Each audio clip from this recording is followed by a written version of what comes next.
9 घंटे की पूछताछ के बाद रिया चक्रवर्ती ने ईडी को क्या कुछ जवाब दिए हैं, चलिए आपको बताते हैं। And I am pretty sure कि ये जवाब सुनकर आप सभी के होश उड़ जाएंगे।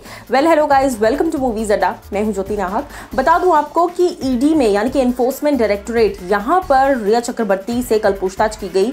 9 घंटे तक ये इन्वेस्टिगेशन चली, जहां पर रिया के सारे फाइनेंशियल आउटकम्स और जितनी भी फाइनेंशियल प्रॉपर्टीज है उनके पास, वो सारी चीजों से उनसे सवाल पूछे गए।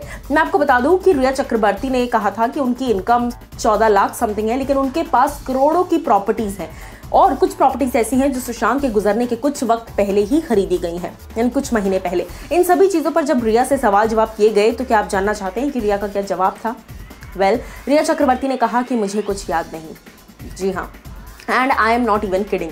रिया चक्रवर्ती से जितने भी सवाल पूछे गए हैं, ज्यादातर सवालों के जवाब रिया को याद नहीं। और रिया ने कहा कि मुझे नहीं याद कि मेरे पास ये प्रॉपर्टी कहाँ से आई, मुझे नहीं याद कि ये पैसे मैंने कहाँ खर्च किए, मुझे नहीं याद कि ये पैसे मेरे अकाउंट में कैसे आए। Basically what I am trying to say is कि रिया चक्रवर्ती से 9 घंटे तक पूछताछ करने के बाद भी ED is clueless about Riya Chakraborty's bank transactions and every single transaction and हर वो प्रॉपर्टी जो रिया चक्रवर्ती के पास है। 9 घंटे पूछताछ करने के बावजूद कोई भी सटीक जवाब नहीं मिला ईडी को।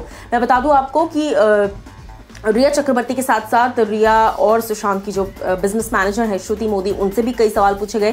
सिद्धार्थ पिटानी से भी सवाल जवाब किए जाएंगे आज। लेकिन रिया का इस तरीके से जवाब देना कि मुझे कुछ याद नहीं is one of the most stupidest answer anyone can give. आप लोग को क्या कुछ है कहना इस चीज पर, या आप मुझे बताइए दिए गए कमेंट सेक्शन में।